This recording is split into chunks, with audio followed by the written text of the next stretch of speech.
निर्धारित किया गया कि प्रथम जो 3 वर्ष है, जो 5, मैंने कहा 5 + 3 + 3 + 4, तो जो 5 है, 5 ये प्रोग्राम है, 5 वर्ष का प्रोग्राम। 5 वर्ष के प्रोग्राम में क्या रहेगा, जो शुरू के 3 वर्ष रहेंगे वो जैसे लोअर केजी है, फिर अपर केजी है, फिर केजी है, यहाँ अरुण उदय या जो चलता है कक्षाएं अपने यहाँ, हाँ शिशु वाटिका, उस हिसाब से इसमें बच्चा खेलेगा कूदेगा बिना ड्रेस का, एक कोई बर्डन नहीं, ना ड्रेस का बर्डन, ना पुस्तक का बर्डन, ना विद्यालय। इस पर जोर डालेंगे बच्चा विद्यालय ड्रेस में आएगा, यहाँ पर खेले कूदेगा, चाहे जो खेले कूदे मस्ती करे, और उसी हिसाब से अध्यापकों को मोटिवेट करना पड़ेगा। जो टीचर्स रहेंगे उनको बच्चों के मनोविज्ञान को समझना पड़ेगा कि बच्चे क्या चाहते हैं, क्या खेलना चाहते हैं, क्या करना चाहते हैं। एकदम उनको प्यार से दुलार से 3 वर्ष तक, जैसे कुम्हार मिट्टी के बर्तन को एक हाथ अंदर डाल करके एक हाथ पीछे थप्पी देता है, बर्तन को बढ़ाता है, वैसे बच्चों को प्यार से जो है पढ़ाएगा खिलाएगा। बच्चों को ये ना मालूम हो हमारे ऊपर दबाव डाला जा रहा है। तो 3 वर्ष शुरू के प्ले ग्रुप रहेगा। अगला जो 2 वर्ष बचा 5 में, क्योंकि 5 वर्ष का प्रोग्राम बता रहा हूँ, वो पहली कक्षा और दूसरी कक्षा रहेगी। तो कितने हुए, 3 वो 2 ये, तो पहली मतलब 3 शुरू से 3 वर्ष और 2 कक्षा ये।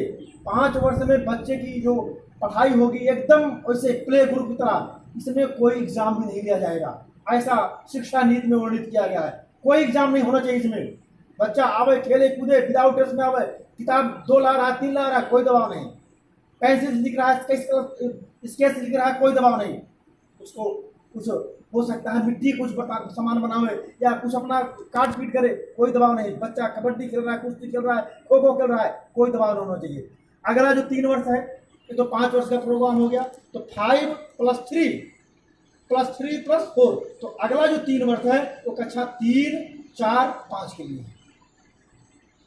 3, 4, 5 में थोड़ा वो विज्ञान सीखेगा, गणित सीखेगा, थोड़ा बहुत ये कला सीखेगा, क्राफ्ट सीखेगा। तो ये तो रहा कक्षा 5 वर्ष का प्रोग्राम। उसके बाद जब 3 वर्ष का प्रोग्राम आगे बढ़ते हैं +3, उसमें कक्षा 6, 7, 8, उसमें तमाम भिन्न भिन्न विषय रहेंगे जो बालक के मनोविज्ञान को रखते हुए पढ़ाए जाएंगे। क्षेत्रीय हर राज्य के हिसाब से वहाँ का जो है सब्जेक्ट हो जाएगा, कैसे क्या विषय उचित रहेगा। आगे बढ़ते हैं। अब जो अगला 3 वर्ष, हाँ 4 वर्ष बचता है, मतलब 8 तक पढ़ाई हो गई, 4 वर्ष, 5 + 3 + 3 + 4, वो 4 वर्ष जो बचता है कक्षा 9, 10, 11, 12 के लिए। इस कक्षा 9, 10, 11, 12 के लिए विशेष ध्यान ये दिया गया है कि जो कक्षा 9, 10, 11, 12 बच्चे पढ़ते हैं, अक्सर ये पढ़ाई शुरू में नहीं करते हैं, सोचते हैं हमें वार्षिक मार्क्स के आधार पर पास कर दिया जाएगा। तो शिक्षा विदों ने अनुभव किया कि लोग वही जब सोचते हैं कि परीक्षा अप्रैल मार्च में होती है, तो कुछ लड़के करते हैं जनवरी फरवरी मार्च में पढ़ाई करते हैं, कहीं कोचिंग ट्यूशन पढ़ करके अपना वो पास हो जाते हैं। मतलब वो जो पूरा शुरू का 6-7 महीने 8 महीने समय बचता है, वो एकदम मस्ती में बिताते हैं, कुछ नहीं करते हैं। कभी कभार क्या होता है, वो गलत रास्तों पर इस आयु भटक जाते हैं। तो इसमें नई शिक्षा नीति में किया गया कि अब ये जो 9, 10, 11, 12 कक्षा है, इसमें सेमेस्टर वाइज परीक्षा होगी। सेमेस्टर वाइज मतलब 6-6 महीने पर, मतलब 1 साल में 1 कक्षा में 2 परीक्षा, छमाही परीक्षा होती है। पहले छमाही परीक्षा के अंकों नहीं जोड़ा जाता था, लेकिन अब निश्चित रूप से जोड़ा जाएगा। कुछ विद्यालय से अपने यहाँ से कुछ जोड़ते थे, लेकिन सरकारी विद्यालय, तमाम विद्यालय केवल वार्षिक मार्क्स के आधार पर उनको पास कर देते थे। 10 में तो आप जानते हैं, 12 में जानते हैं, बोर्ड परीक्षा होती थी, उसी बोर्ड एग्जाम के आधार पर पास किया जाता था। लेकिन अब कक्षा 9 में सेमेस्टर परीक्षा 6 महीने पर होगी, 10 में भी होगी, 11, 12 सब में होगी। सारे अंकों को मतलब 6 सेमेस्टर की परीक्षा को जोड़ करके, वार्षिक परीक्षा को जोड़ करके तब बच्चों को पास किया जाएगा। इसलिए बच्चे पर एक वो रहेगा दबाव, मुझे पूरे वर्ष पढ़ाई करना है, भटकना नहीं है, क्योंकि अगर भटकेंगे तो हमारा भविष्य गड़बड़ हो जाएगा। तो ये सेमेस्टर वाइज परीक्षा 9 से लेकर के 12 तक होगी। आगे देखते हैं, बढ़ते हैं। ये तो रहा आपका 5 + 3 + 3 + 4 का आकार। आगे थोड़ा सा इसमें क्या किया गया है आगे के लिए, ये जो हम लोग BA, BSc, BCom, BSc करते हैं, अब ये फंडा नहीं रहेगा। कक्षा 9, 10 से ही बच्चा वो अपनी स्ट्रीम चुनेगा, हम किधर जाना चाहते हैं, हम डॉक्टर बनना चाहते हैं, इंजीनियर बनना चाहते हैं, टीचर बनना चाहते हैं, उस हिसाब से आपको विषय का सिलेक्शन करना पड़ेगा। आगे देखते हैं, जब ये हम इंटर में जाते हैं तो आप साइंस साइड आर्ट्स साइड जाता है, अब ये समस्या नहीं रहेगी। अगर बच्चा वो इंटर में है, अगर चाहे कि हम केमिस्ट्री बायोलॉजी पढ़ रहे हैं, तो हम केमिस्ट्री पढ़ रहे हैं, बायोलॉजी पढ़ रहे हैं, तो हम फिजिक्स पढ़ना पड़ेगा, हमें मैथ छूट जाएगा। अगर बच्चा मैथ पढ़ता है तो बायोलॉजी पढ़ सकता है नई शिक्षा नीति के अंतर्गत। पहले क्या था, फिजिक्स केमिस्ट्री, अगर आप मैथ पढ़ रहे हैं तो फिजिक्स केमिस्ट्री पढ़ना पड़ता था। अगर अब क्या होगा, अगर आप चाहे तो फिजिक्स पढ़िए, चाहे मैथ पढ़िए, चाहे बायोलॉजी पढ़िए, कोई भी हिंदी ले लीजिए, संस्कृत ले लीजिए।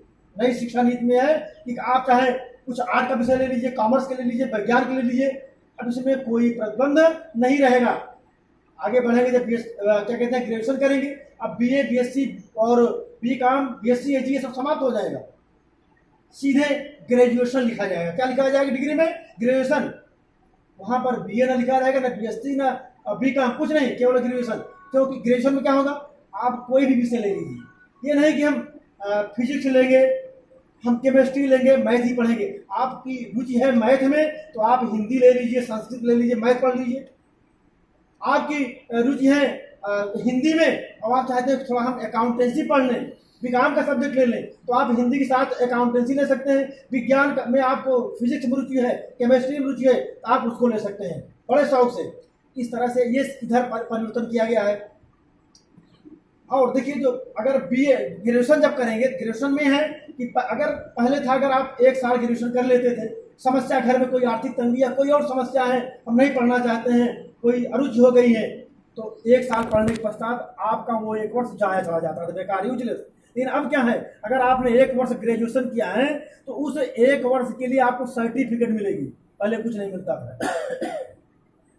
कुछ यूनिवर्सिटी जैसे हैं कि अगर आप 1 साल बाद 1 साल गैप किए हैं, अगली साल आप विजिट करना चाहते हैं, तो आपको जाकर कुलपति महोदय के यहाँ से परमिशन लेनी होती थी। उनकी इच्छा होती थी, परमिशन देते थे अथवा नहीं देते थे। लेकिन अब ऐसा नहीं, अगर आपने 1 साल किया है ग्रेजुएशन तो 1 साल की आपको सर्टिफिकेट मिलेगी। अगर 2 साल किया है आपने ग्रेजुएशन, तो दूसरे साल 2 साल का आपको वो डिप्लोमा मिलेगा। अगर आपने 3 साल कर लिया है तो आपको बैचलर डिग्री मिलेगी, 3 साल। और अगर आपने 4 साल कर लिया, 4 साल का रह गई, तो वो आपको रिसर्च डिग्री मिलेगी। उसके पश्चात आगे क्या है, अगर आप पोस्ट ग्रेजुएट करना चाहते हैं, अगर आपने 3 साल का ग्रेजुएशन किया है तो पीजी में 2 साल, पीजी एक तो 1 साल के लिए है, पोस्ट ग्रेजुएट एक 2 साल का है। अगर आपने 3 साल ग्रेजुएशन किया है तो आपको पीजी के लिए 2 साल देना पड़ेगा।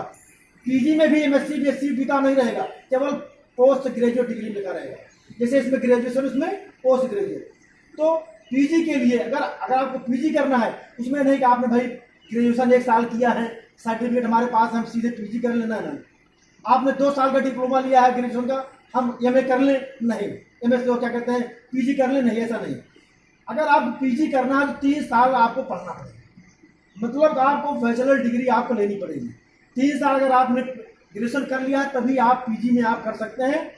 अगर आपने 3 साल का ग्रेजुएशन किया है तो पीजी आपको 2 साल पढ़ना पड़ेगा। पीजी पोस्ट ग्रेजुएट आपको 2 साल पढ़ना पड़ेगा।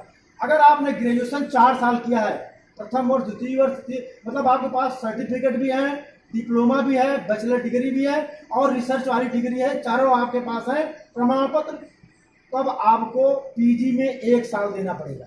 मतलब कुल मिला करके जैसे अभी तक जो है पुरानी शिक्षा नीति में बीए 3 साल होता था, ये में 2 साल का करना पड़ता है। 5 साल वैसे भी घुमा फिरा कर गए। अगर आप पीजी करना चाहते हैं तो अभी भी 5 साल लगाना पड़ेगा जैसे पहले करते थे। लेकिन ये है अब इसमें प्रतिबंध ये समाप्त हो गया कि 1 साल अगर आपने किया तो आपकी डिग्री समाप्त, ऐसी बात नहीं। आपको सर्टिफिकेट मिलेगी, डिप्लोमा मिलेगा, डिग्री मिलेगी, रिसर्च मिलेगा, इसका लाभ मिलेगा हर जगह। That's all. बहुत बहुत धन्यवाद आप लोगों को।